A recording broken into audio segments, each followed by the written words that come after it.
Donc, je suis Lisa Lovaudran, je suis chercheuse à l'Institut des études de sécurité en Afrique du Sud et j'ai participé à ce table ronde sur des relations entre l'Afrique du Sud et le Maroc. Nous avons fait une étude l'année dernière parmi des décideurs, des partis politiques, des universitaires pour cerner leur image de cette relation et du Maroc. Et on avait constaté, en fait, il y a beaucoup d'obstacles et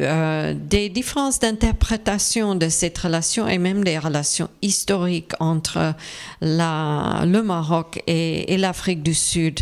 Donc, j'ai participé au colloque pour parler un petit peu de ces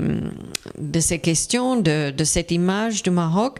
et puis notamment des relations au sein de l'Union africaine,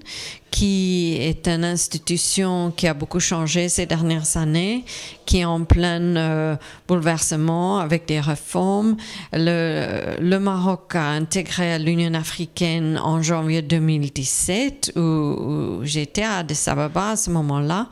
et j'ai également fait une étude sur les implications de cette intégration du Maroc en l'Union africaine. Donc, comme le Maroc et l'Afrique du Sud sont tous les deux des grandes puissances dans cette institution, il y a certaines avenues de coopération, notamment quand il s'agit du financement de l'Union africaine, certains grands dossiers en ce qui concerne la paix et la sécurité en Afrique. Donc, il y a une collaboration à ce niveau-là. Et puis,